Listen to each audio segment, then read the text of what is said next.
But I remember vividly where I stopped last week.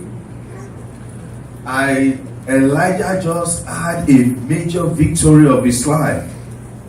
He had a very profound testimony that has never happened in the history of Israel.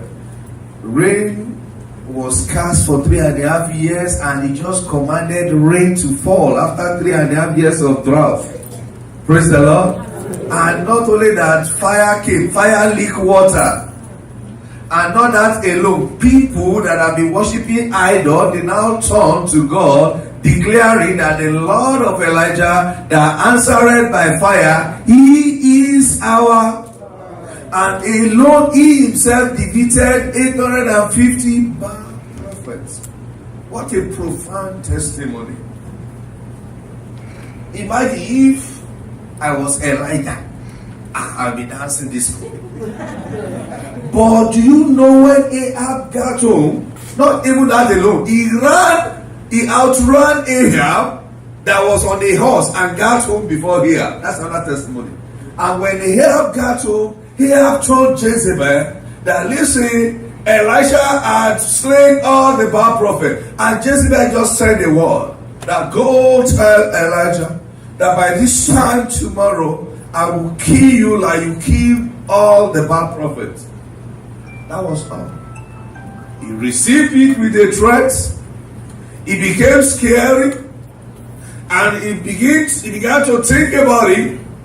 And the mood changed, the emotion changed, the attitude changed, and he entered into depression. And he picked a race.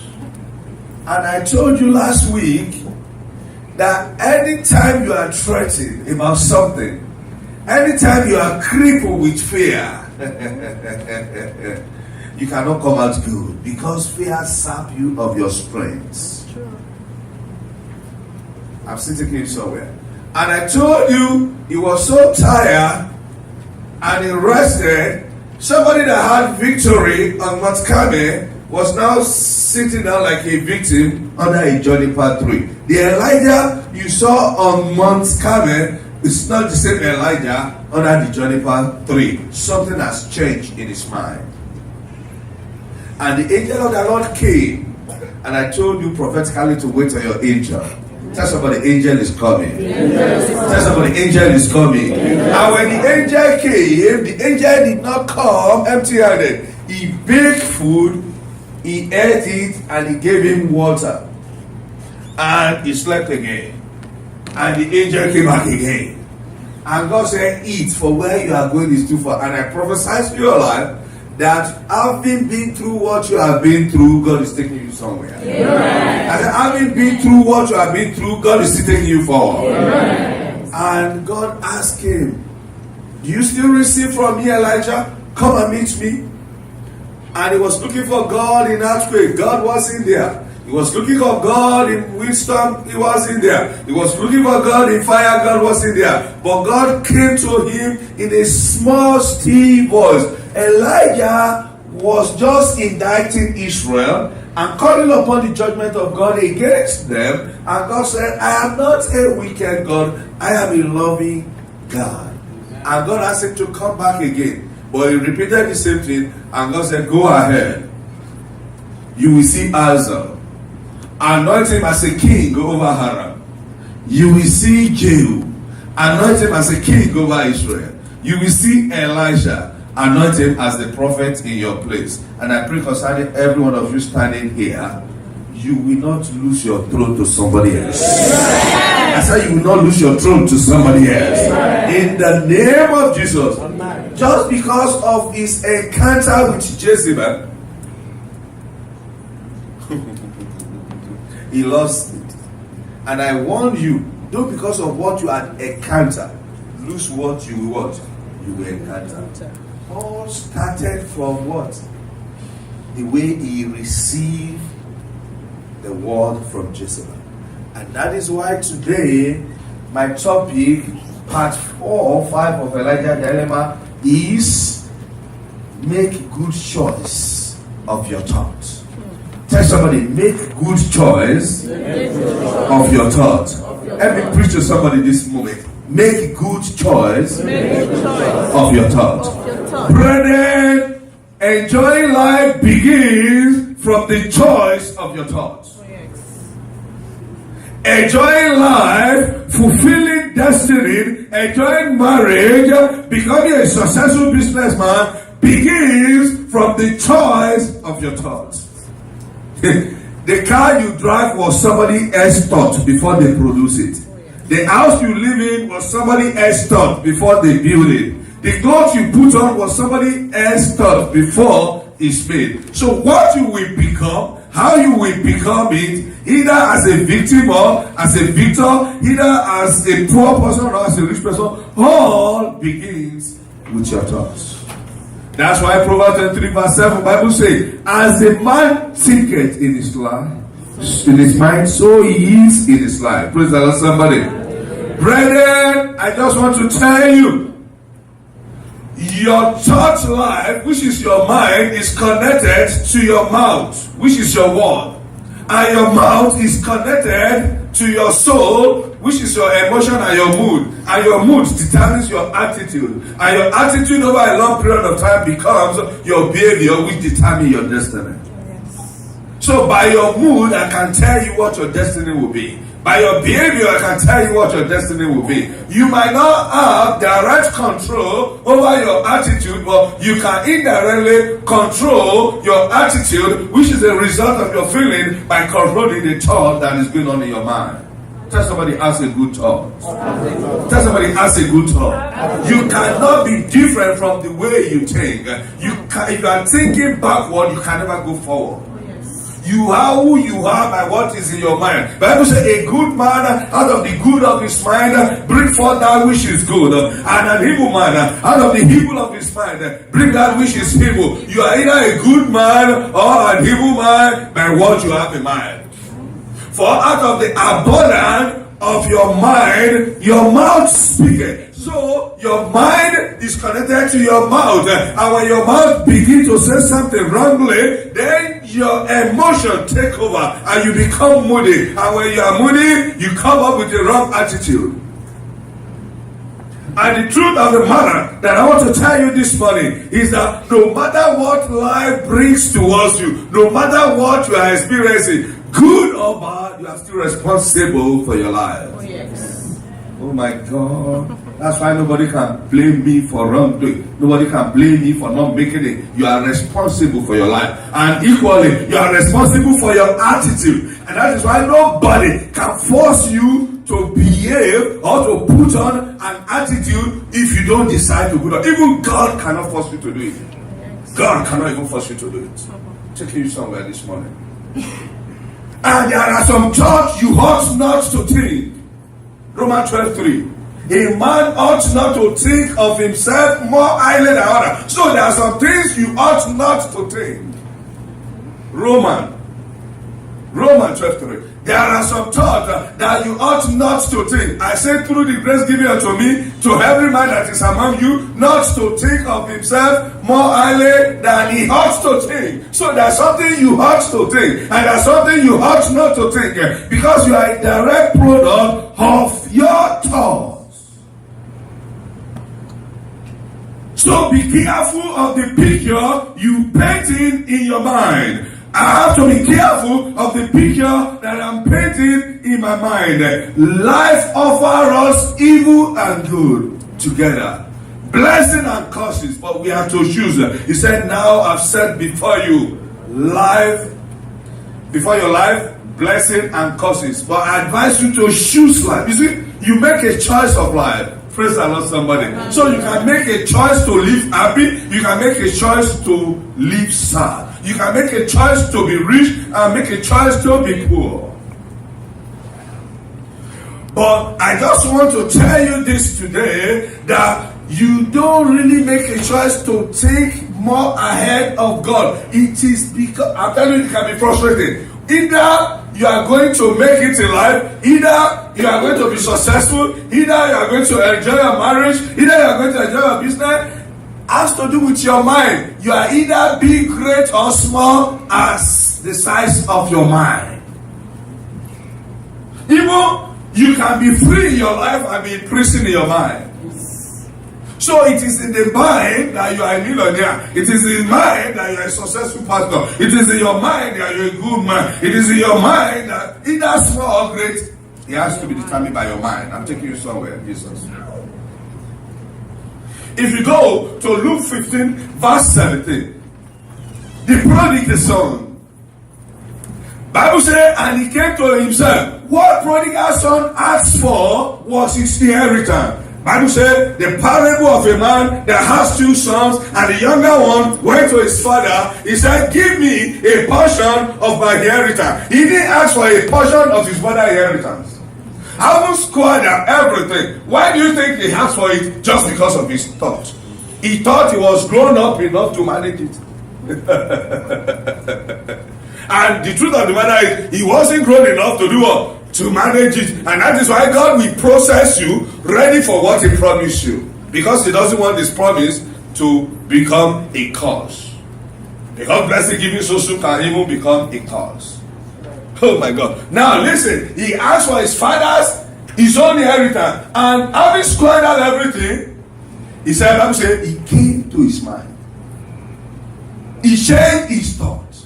You are a thought closer to your destiny. You are a thought farther from your destiny. You are a thought closer to get a license. You are a thought closer to get the business done. You are a thought closer to have a happy home. And you are a thought farther from it. Oh my God. Jacob woke up one night with a thought and he left Laban's house with everything. Go to Acts chapter 2. Let me do a teaching there. I go to Acts chapter 2. Acts chapter 12. Read verse 8 to 11. You will see Peter was in prison. Peter was in prison. People pray in Mary's house. Brethren, if somebody is in prison and brethren know how to pray, they will free that person in prison. I'm telling you in the Holy Ghost. He was in prison and people were praying and the angel of the Lord came. Taking you somewhere. Let's do a teaching there. I am the angel. This is Peter. Wake up, dress up, let us go. And the angel said unto him, gather thyself, and bind on thy sandal. And so he did. And he said unto him, cast thy garment out thee, and do what? Follow me. Angel leading him, go to verse 9.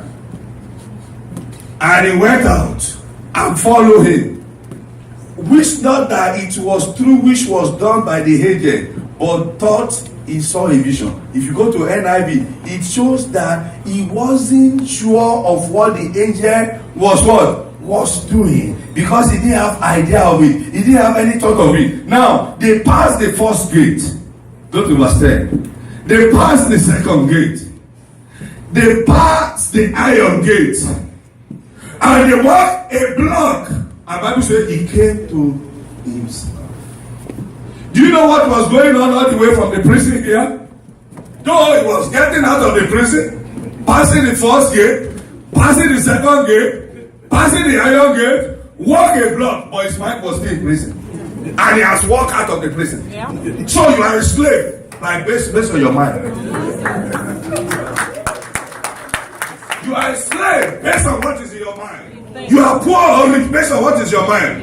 You understand what I'm saying? He left the prison.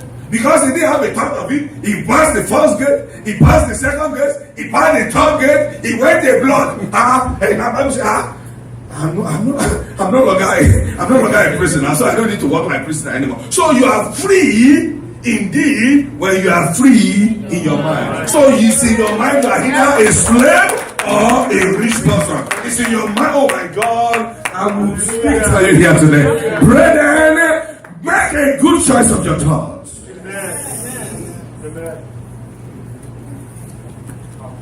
If you have to be in a good attitude, you have to make a good start of your thought. Your attitude belongs to you. Now, your thought, your word, which is your mouth, your mood, which is your emotion, and your attitude, they are the roadmap to your destiny. Leave witches and wizards out of there. And unfortunately, many of us don't know that. If you think an hopeless thought, if you don't have any expectation, you will be dragged into the cave. Such was the testimony of Elijah. You know how many people are going through Elijah's dilemma here? He came up with a self-pity. Why only me, God? This is somebody that has just won a major victory of his life. Nobody has ever commanded fire to lick water. Even you use water to quench fire. Oh my God. Come on. He has done the impossible that no one has ever done. And the people that he was trying to revive, they are giving testimony of turning to God. And they said the God of Elijah, the answered by fire. He is our God. And here, the king got home out of embarrassment of testimony. God will do testimony in your life that will embarrass your enemy in the name of Jesus. He said, do you know what Elijah did to all your bad prophet? And a simple word of threat from a little Jezebel make this man to pick race. Just because he received it with strength. You know how many of you living your life with a trend? You cannot bring anything good come from America. Nothing good can come from your marriage.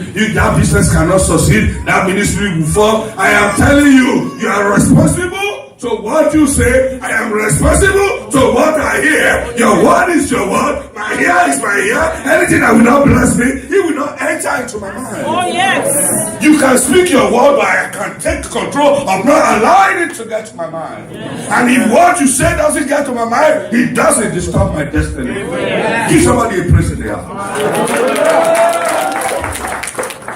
And he went. He had a self-pity. You know how many of you are living a life of self-pity now? And I come to open your understanding that where you are, how you see, what you put on, your status is a prayer point for some people. Oh yes. That's right. Your status is a prayer point for some people. Lord, I wish I can get American visa. Many of you are citizens of America. Many of you have a job. Many of you have car. If you go outside now, car will be everywhere. I can say, oh God, no. Listen, he came up with self-pity. And I want to tell you today, self-pity is a pity indeed. Talk to somebody and be preach. Self-pity is indeed piteous. To have a self-pity thought is very peaceful. Why? Because it's an idolization of yourself. Because people that come up with self-pity, they go here to look at themselves and they now become idolizing that which is not working well in their life. You can be focusing on the thing that is not working in your life and forget about millions of things that are working well in your life. Come on now. If you focus on your wife that cannot cook your love right, you will miss the sweetness of Eba that she can cook very well. Is somebody here with me today? You begin to idolize that which is not working well in your life. Now you begin to enlarge it. Okay, you have a job, you have a home, you have a husband. If your only problem is that your husband is not staying at home, that's only one out of million things. You keep it in prayer. Begin to idolize that which is not working well in your life, and you will be as if you are the only one going through it. I come to tell you, if you open your mouth and share what you are going through, you will be disgraced out. Because many people that are looking up here, they are going more than what they are going through. Yes. And you are still jealous of them. Some going about with self-pity. That was what ruined Elijah. So what do you need to do because of time? To have emotional stability. Because most of the battle, anytime I get into the mind, I couldn't get out. Anytime I enter, speak teaching about mind and purpose, I can't get out because that's my vision. That's my vision. Because anything that can get you off your mind can get your destiny off. Devil don't need to tie your head to sleep before you tie your destiny. You can be sleeping and your mind be walking and you wake up tired in the morning. And you say it's wishes and wisdom, forget about it. It's because you are not sleeping in your mind. Because you are not sleeping in your mind. And that is why I want to encourage you. What are the things you need to do to have emotional stability? I am telling you, Elijah was number one prophet. There is no prophet like Elijah in the history of Israel. If he could go into depression, you can go into depression.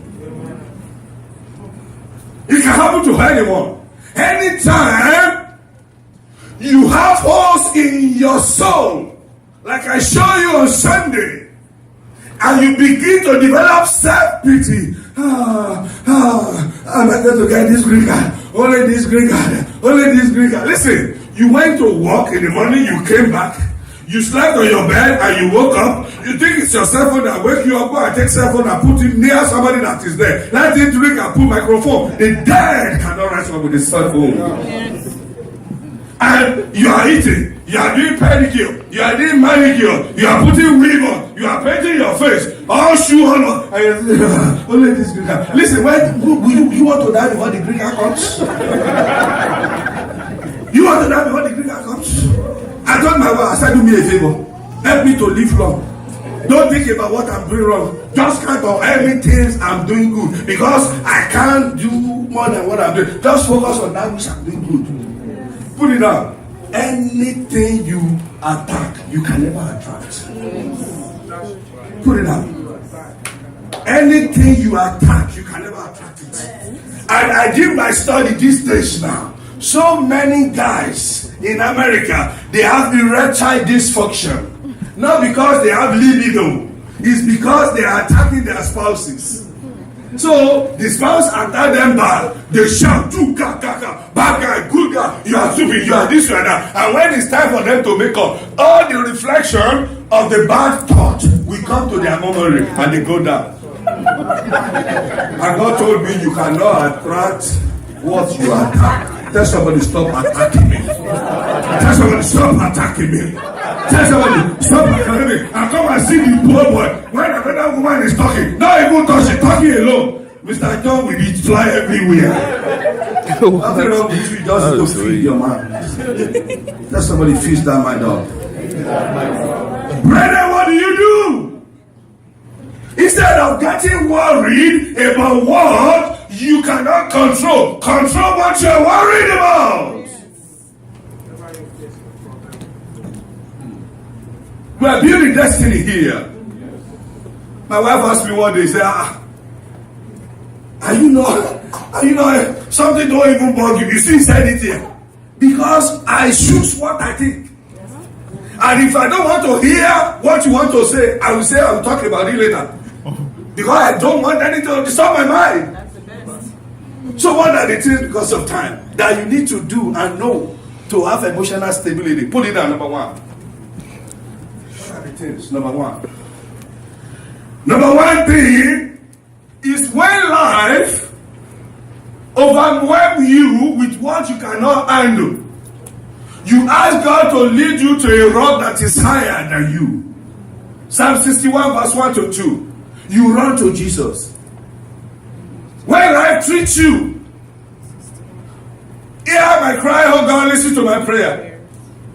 From the head of the heart I call to you, I call as my heart grown faith, that is overwhelmed. You give me the KJV. Lead me to the rock that is higher than me. So when you are led to the rock that is higher than you, when you overwhelm, now the rock begin to open. The rock is Jesus Christ. Begin to open your understanding. And that is why devil don't want you to come to church. That's why devil don't want you to see anything good. That's why devil is keeping you from the testimony of brethren. What they will tell you in a party, and you will still be dancing and be laughing. And when we say it in the church, you are not coming anymore. Because devil knows that when you come to church, you will have hope. Every suicide is traceable to hopelessness. Anything that you are hopeless about will drag you to the cave and make you sit under a juniper tree. So you ask him to lead you to a rock that is higher than you. Ask somebody, let me preach to somebody. When you are overwhelmed with the trouble of your marriage, you are overwhelmed with the trouble of your finances, you are overwhelmed with the circumstances of your job, overwhelmed by the ministry, even overwhelmed by your health condition. Pray to God, say, God, lead me to a rock that is higher than me, because his strength is made perfect in your weakness.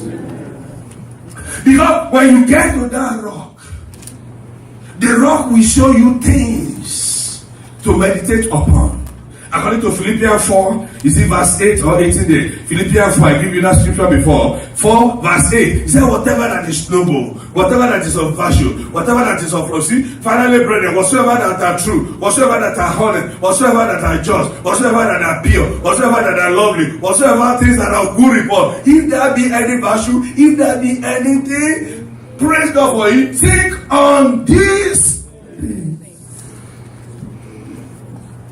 Proverbs 4:23. Because you need to guide your mind with all diligence. Because here comes the issues of your life. Every issue that is coming forth in our life comes from what? Keep the heart with all diligence, for out of it the issue of your life springs forth. Number one. Number two, balance work with rest and relaxation. Somebody here with me. Let me preach to somebody here. Balance your work with rest and relaxation. If you go to verse 4 of the first King 19, when he got to a place that was cool, he did what? He slept off. He slept off. He slept off. Let me talk to the workers in the house who are workmania, who want to have the dollar one day. Who because of dollar will not even sleep in on bed? Who because of dollar cannot cook for husband? Who because of dollar will not even look at the assignment of the children? Who because of work, don't ask for ministry. Listen, God has created you. In Genesis 5, you read verse 2 to 3. After the 6th day, God did what? Rested. If God has created you rested, you need it. Stop enough of being slave. Second slavery. Enough. I was paying a lady in my office. That was about 5 years ago, $12 an hour. And he said, Doc, I said yes. He said, please, you have to look for somebody for holiday for July. I said, which July? He said, I'm going on vacation. I said, where? He said, I said, which month? Where do you get the money? I paid me, I don't owe you. He said, well, that is what you have to get. I'm going, and trust me, nothing can disturb them from going. I am telling you, don't walk until you worn out. Get down. Don't walk until you worn out. Don't walk until you worn out. Anything you worn out to get is not a blessing, it's a curse. It shows that favor of God is absent.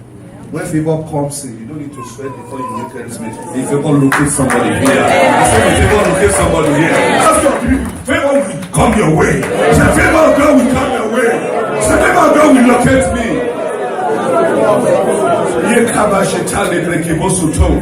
Don't walk until you walk the best of your life out, and you look so warm when you get home, and the wife will say, "How is it?"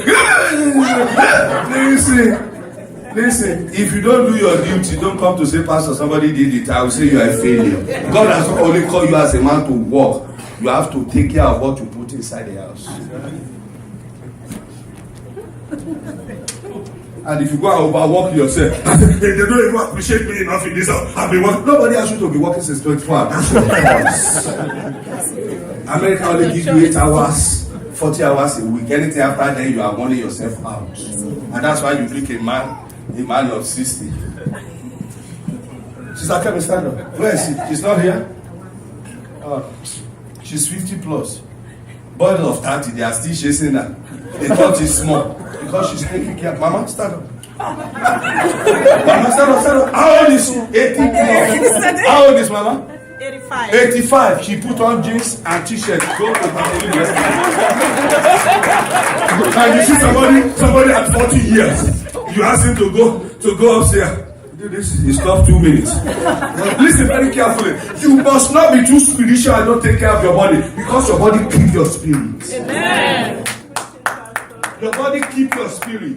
2 Corinthians 5:1. He said the outlet can destroy. That is your body. And that's why Jesus teaches it, that when an unclean spirit is casted out in a man. And that's why it's a prayer point for Paul. He said, I wish that your soul and your body and the spirit become blameless. And that's why I said the fellowship of the Holy Spirit and the God of Father, the love in heaven. You need the three together. And you have to balance your work with your rest and relaxation.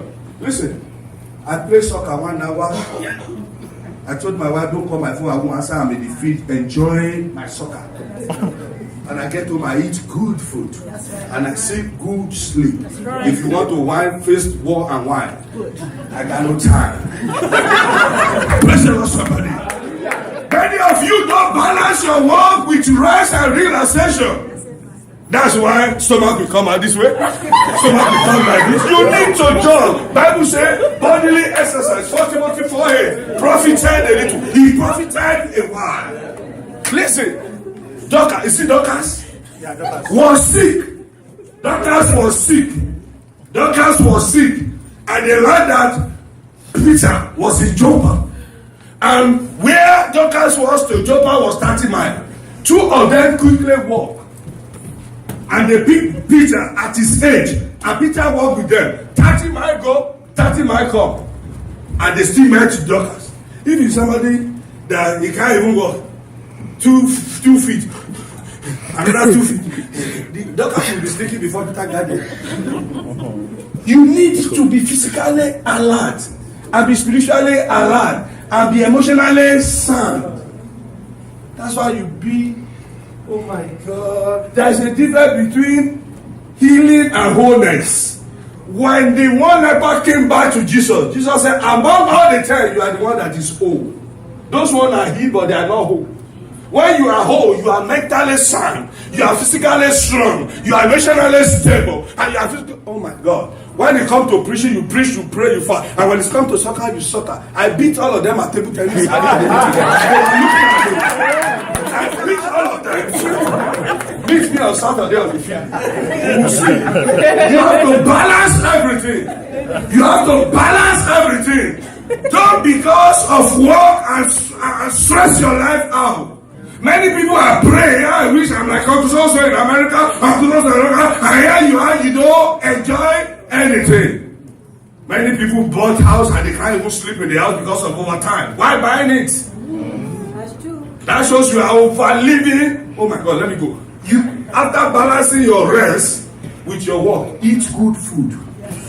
Listen, he rested.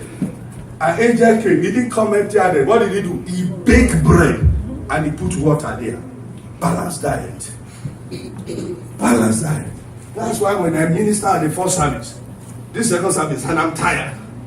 Trust me, I go there, I say, Minister Paula, don't give enough for your pastor. I balance it up there, and I will come here with energy. That's right. Many pastors die on the altar, not because of this and that, because they don't take good care of themselves. That's true. Simple teaching. From my brother church in Nigeria last week, a pastor had an headache, and he slept a little bit, and he woke up out of the anxiety of the vigil, and he quickly ran to church. While taking offering, he slumped and he died. A pastor came to me. He had stroke. He's from Ghana, and I was examining him, and I said, he said it happened on the pulpit. I said, how come it happened on the pulpit? I checked his blood pressure is so high. Are you not taking your high blood pressure medication? He said, you are gone. You are a living corpse. You have to balance your diet. If you go to Daniel chapter 1 verse 10, Daniel said, I'm not going to eat all the king's junks, but try me with vegetable and drink. After them, they brought them for the Bible said they were fatter and looking better. What you eat, listen, what you eat constitutes what goes on in your mind. When you are sick and you come to the clinic, the first thing we look into is your social history and your past medical history. How you will recover is traceable to what happened to you previously, your kind of health and lifestyle before that incident. We can determine your prognosis. Eat well. He begged food for him. He ate, he slept. You have to come back again. That shows what he ate was not enough to make him continue. He brought it the second time. If you eat first one, if you are not bellyful, ask your wife, give me another one. Make sure you put money at home. Don't be a man that will put $50 you want to eat every kind of meat. That's robbery. And that's why we have relational bankruptcy now. You are withdrawing more than what you are depositing. Praise the Lord, somebody. Have you sense to them? You know, some men are there. I'm the head of this house. I'm the head of this house. I want chicken pepper salad. It's so nothing wrong in eating it, but just make sure you are responsible for providing it. If you do your part, your wife will do the part. If he doesn't do it, let me know as a pastor. Trust me, I will say the truth. But don't just put $10 there and you want to eat everything in this one. You can't eat it. You want to. You are running back. You are running the relationship what? Bankrupt. You are withdrawing more than what is possible. Even your ATM will not answer you. You don't help us in the name of Jesus. Make sure you balance it with rest. Go to work 7 days. Rest. 6 days, rest. Pray, eat, relax, go, walk around, jog, make fun out of your life. All things are created so you will have a sound mind. Bible says, let this mind be in you that is in Christ Jesus. Because if you know it, listen, if you are not fasting, by 9 a.m., you should eat your breakfast. By 12:01, have your lunch. By 6-7, take your dinner and go to bed. Take some walk before you go to bed. Not that maybe you come home 10:30, 11, and you are warming at 11 o'clock, and you eat it, boom, like this, you go to bed. No room for it to digest. And you wake up with constipation in the body. You say, I say, which is a wizard in Nigeria. It has nothing to do with that. You have to balance your life. Balance your life. Eat, walk around. And that's why I stopped doing home care. I will go to a patient house. They will say, doctor, off your shoe. I will off my shoe. And they will be eating food. They will make sure they finish the food before they give me time to see them. One day, one asked me, he said, don't you have family this or you are coming? And I minister to myself. There is no deliverance that is as powerful as you ministering to yourself. I said, it's true. I have my wife. And I have my children. And this is why I say the truth. And I said, I'm not doing no carry. Even if you are going to give me $250 per hour, I'm not going to do it. I use the holiday to play with my children and play with my wife and enjoy the ministry of God. And lastly, vent out. In verses of that scripture, God said Elijah, when he has given him food, he said, what are you doing? God is all-knowing God. He knows what he was doing there. But he was giving him room to do what? To vent out. Don't stock everything and say, I only keep to myself. You will die with yourself.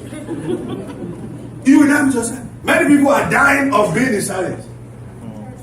But if I call you inside now, you begin to see what you are going through. You'll be surprised. So you are still going through all this. And one thing about churches these days, especially women, they know how to make up. That's why Mary Kay is promoting everything. They will make up so well. They will put wig on so well. They will do their knee. They will dance, but they tie up in their mind. Taking of deliverance, nothing is delivered. As soon as the service is over, they pick it up at the parking lot.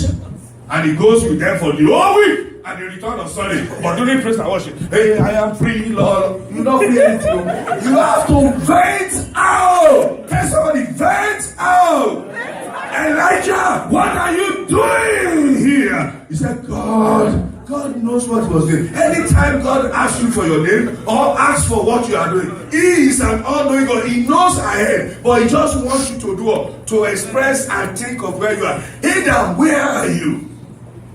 Jacob, what is your name? He knows his name. He knows where they were. While going to them there, are you here with me? He was just giving them room to see where they are as compared to where they're supposed to do, to be. He now said, okay, now this is the reason why I went to depression. He started to.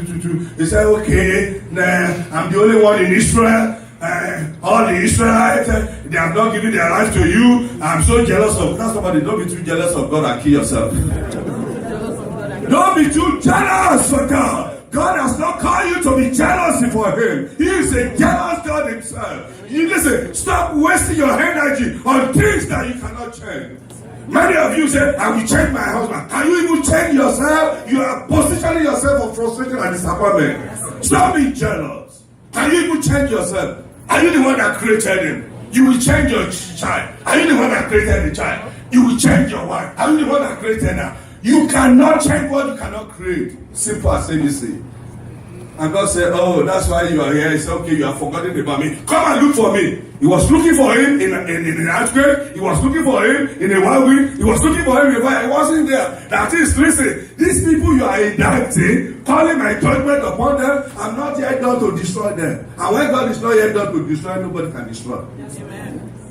He said, okay, maybe you have it back again. He went back there. I said, God, Elijah, what are you doing? Maybe you still have God. He repeated the same thing. And God said, go. He said, I'm alone. He's never alone. And God said, you are not alone. He said, and that is devil for you. And that is depression for you. Depression will make you feel you are the only one that doesn't have breaker. There are millions of people who doesn't have breaker. He said, you are not the only one. Demon will make you feel you are the only one going through what you are going through. And will make you feel you are the only one that is jobless. He will make you feel it's only your marriage that is not working. You are the only one that is sick. You are the only one that people are talking about. In your ministry that is not working. It's a lie. The God said it's a fortune listener, Elijah. I still have 7,000 who has never bowed down for an idol. Tell somebody you are not alone. You are not alone. You will be complaining you don't have wristwatch. And you will now see millions of people with million wristwatch but no hand. Pick one. Wristwatch, no hand. Hand no wristwatch. Settle that as an assignment for me on Monday. Oh God, I don't have no wristwatch. Now you see grown wristwatches and no hand to put it on. Pick one. Pick one.